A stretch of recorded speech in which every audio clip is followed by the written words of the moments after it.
Right then, let's get into it. A brand new week begins at Celtic, and with it comes that familiar mix of cautious optimism and lingering questions. After a much-needed international break, the boys are back in action this Sunday with a trip to Dens Park. And look, there's a sense that this weekend could be a real turning point. It might just be the moment we finally close the door on that sluggish, frustrating start to the season and properly reset the course. That's the hope, at least. Because let's face it, the opening phase didn't exactly go to plan. From flat performances to off-pitch drama and a wave of inconsistent displays, Celtic haven't really looked like Celtic. But now, as we edge towards mid-October, there's no better time to change the narrative. Still, as much as fans might be looking forward to getting stuck back into club football, the international break hasn't come without its headaches. The biggest one? Injuries. That dreaded word. Just when you're hoping for a fresh start, a couple of key players return from national duty carrying knocks. It's the worst-case scenario for a team that already hasn't found its rhythm. And unfortunately, it's the attacking options taking the brunt. Now, for those looking at the league table thinking, wait, Celtic are second. Yes, that's the reality. Not something supporters are used to, but it's the situation we're in. There's a small gap to close, and with Hearts looking sharp, the pressure is on. That said, there's no reason to panic. Not yet. It's still early days in the grand scheme of the season. October isn't the time to start sounding the alarms, but it is the time to fix what's broken. And the truth is, Celtic haven't been convincing in too many matches so far. The wins haven't always come with the kind of dominance fans expect, and there's been an obvious lack of cutting edge in the final third. This trip to Dundee has to mark the beginning of something new. It's not about overhauling everything overnight, but there's a real chance here to inject some life into the team, to re-establish that presence, that Celtic aura, which has felt like it's missing. Remember when teams used to dread coming to Celtic Park? That edge has dulled, and that has to change. Clubs have been coming to face Celtic with their tails up, full of belief that they can take something, and, truthfully, we haven't had all the answers. So what now? How does this team flip the script? Well, part of it starts with getting players back on the pitch and fit. That's been one of the more frustrating parts of the past few weeks. Just as it seemed like Brendan Rodgers might finally get a settled starting 11, a few key names go down. And the latest update on that front is a bit of a mixed bag. Let's begin with the good news. Sebastian Taniki, who caused a bit of panic over the weekend, is actually fine. Reports out of the Middle East suggested he was dealing with an issue in his thigh and had missed training. But after some scans and a bit of worry, it turns out it's not serious. He's been back training with Tunisia and should be fully available for selection. If he does miss out this weekend, it'll likely be a precaution more than anything else. So breathe easy, he's okay. But that's where the comfort ends. Because on the flip side, we've got Daisen Maeda. Now that one's a little more concerning. The Japanese forward has withdrawn from the national team due to tightness in his left foot. That was confirmed by the Japanese Football Association, and now Maeda is heading back to Glasgow for further assessment. The full extent of the issue is still unknown, but early signs suggest it could keep him out for a couple of weeks. It's not a long-term injury. Thankfully, no tears or major damage reported, but even a short spell on the sidelines is a blow at this point, especially when the squad's attacking output has already been underwhelming. Some might argue Maeda's form hasn't been great anyway. And to be fair, they're not wrong. He's been far from his best, even if he did score a late winner against Motherwell recently. But still, losing him narrows the options further, and when a squad is thin up front, everybody counts. Maybe this opens the door for someone like Luis Palma to get a run on the left. Maybe Rodgers tries something bold. But either way, it's not ideal. And let's be clear, this isn't about celebrating any player's absence because of form. Maeda is still a dangerous player. Even off form, his energy and pressing cause problems. You want a player like that available when you're trying to reset the season, not stuck in the physio room.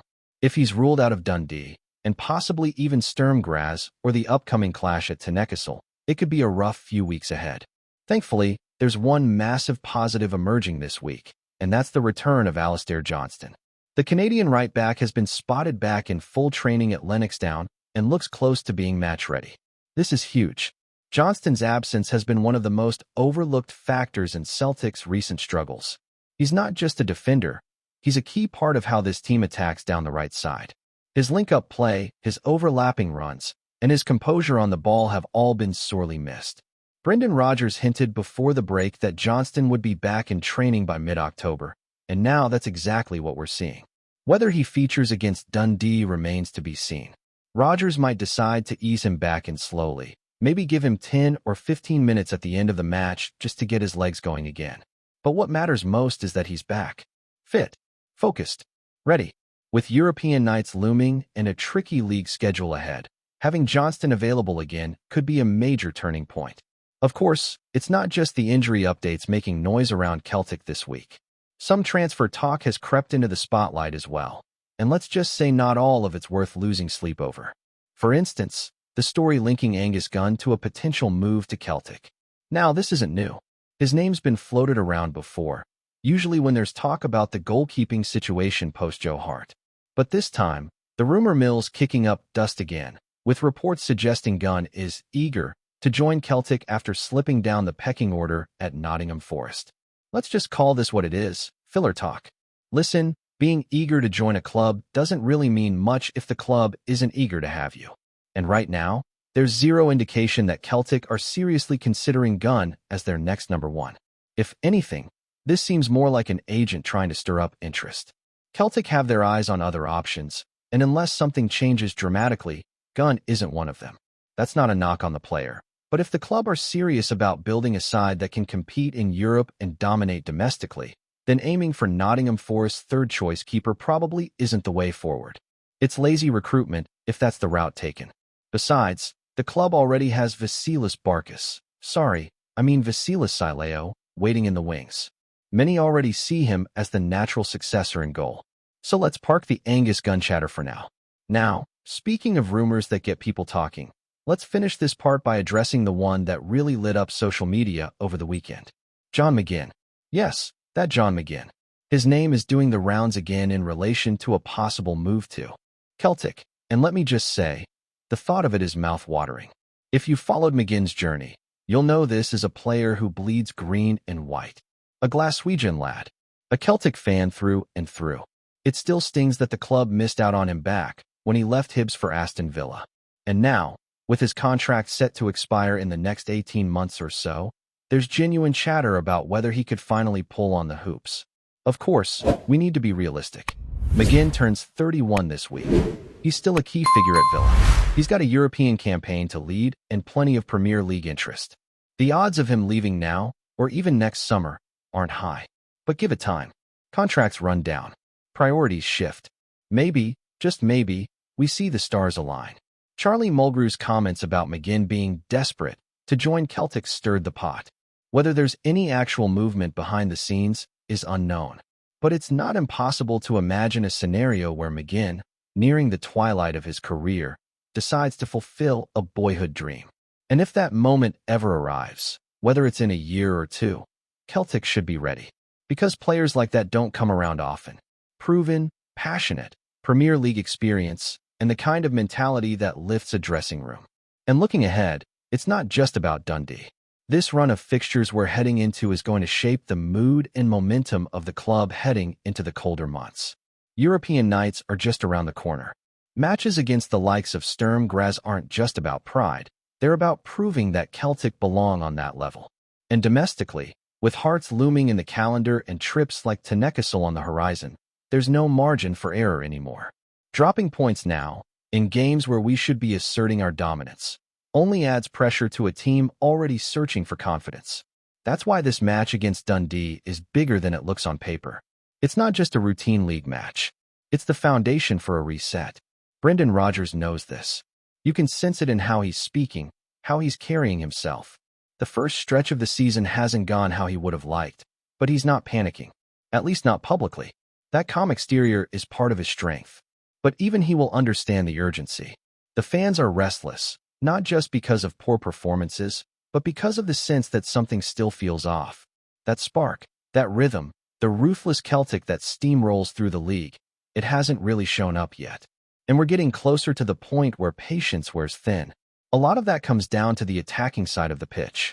Let's not sugarcoat it. We've been flat in the final third. Games that should have been comfortable have turned into scrappy affairs. New signings have had to shoulder more responsibility than they should have this early on, and some of the regulars just haven't stepped up. The truth is, Celtic have lacked threat. The kind of threat that keeps defenders up at night. The kind that makes teams park the bus before a ball is even kicked. And when you're not carrying that fear factor, you give opponents belief. And belief is a dangerous thing to give away in football. That's why these next few games are crucial. Rodgers needs to find the right formula. Not just tactically, but mentally. The players need belief too. They need to go out there knowing they're going to win, not hoping they do. And that confidence only comes with results. Convincing ones. That's what makes Sunday's game the perfect platform. Dundee won't roll over. No one in this league does anymore. But it's the kind of fixture where Celtic should be able to play with authority, set the tempo, and finally put a few goals past an opponent. A proper performance could lift the entire dressing room. Sometimes it just takes one good day to flip the whole feeling around a club. Now, if Maeda does end up being ruled out for a couple of matches, Rodgers will have decisions to make. It might mean a chance for Young to start, or possibly see Palma switched over to the left. It might even mean a shift in formation depending on how fit the rest of the squad is. Whatever the call, it can't just be a like-for-like change. It has to be a statement. Rodgers has to show that there's a plan B when key players are missing, something that's been questioned in recent months. Too often, when the first plan fails, Celtic haven't had an answer. That's been one of the biggest criticisms this season. Of course, the return of Alistair Johnston could offer some tactical flexibility too. His presence on the right changes how Celtic attack entirely. It's not just about him defending or overlapping. He brings balance. He brings energy. And more importantly, he brings leadership, something that has looked a little bit lacking in the squad at times. Cameron Carter-Vickers is another player who's sorely missed when unavailable, but Johnston is cut from the same cloth. Vocal, committed, and with the right attitude. The kind of player you want in a match when things aren't quite clicking. As for the wider picture, Celtic's European performances have been disappointing. No two ways about it. You want to talk about setting standards? That's where you measure them. And up to this point, Celtic haven't laid a glove on the teams they've faced on the continent. The football's been timid. The intent has been lacking. That's what needs to change if this team wants to go beyond just making up the numbers in Europe. It's not enough to say the squad's young or inexperienced. The club, the fans, the badge, they all demand more. So with that trip to Austria against Sturm Graz just around the corner, these league matches become not just about points, but preparation. Before we proceed, subscribe to our channel and enable notifications to receive all exclusive news about Celtic FC. Don't miss any details about your favorite team. It's extremely important for Celtic FC fans. Whispers in the transfer corridors are getting louder this week, and if the rumor mill proves right, it could be one of the biggest shocks of the season. Spanish midfielder Pablo Fornals, a player long admired for his deft touch and eye for a killer pass, is said to be on the verge of leaving Real Betis and making the leap north to Celtic Park. Sources close to the matter suggest that talks between the Hoops and the Seville side have been underway quietly, away from the limelight, but things could be moving fast. Fornals, 27, has had a solid spell in La Liga, showing glimpses of brilliance that caught the attention of scouts across Europe. He's the sort of player that can unlock defenses with a simple turn or slide a pass through a seam that seems almost impossibly tight. Celtic fans, notoriously hungry for a marquee signing, would be hoping this ain't just a pipe dream. The rumor has been fueled by insiders hinting that Fornals' time at Betis has run its course. Despite being a key figure in the Andalusian side's midfield, there's chatter that he's looking for a fresh challenge, and the lure of Celtic, with its passionate fan base and regular European nights, could be just the ticket. Some reckon the deal could be wrapped up in the next week or two, though neither club has dropped an official line yet. If it comes to fruition, Fornals would bring a wealth of continental experience to a Celtic squad that's looking to reinforce its creativity and ball control. The Hoops have been linked to a handful of midfield options recently, but Fornals' name keeps popping up in whispers, fueling speculation that manager Ange Postecoglou is looking to inject a bit of La Liga flair into the Scottish Premiership. Of course, as with all transfer rumors, none of this is set in stone. But if Fornals does make the move, it could signal a bold new chapter for Celtic, a statement to Europe that they're serious about bringing in top-level talent. Fornals himself remains tight-lipped, though sources suggest he's intrigued by the idea of taking on a new challenge, maybe testing himself in a league that thrives on passion and intensity. Keep your ears pricked. This one might just be the talk of the town come next month. Hello, fan. Don't forget to like and subscribe to the channel, as it means a lot to Celtic FC. Also, share your opinion about the news in the comments below. See you in the next video.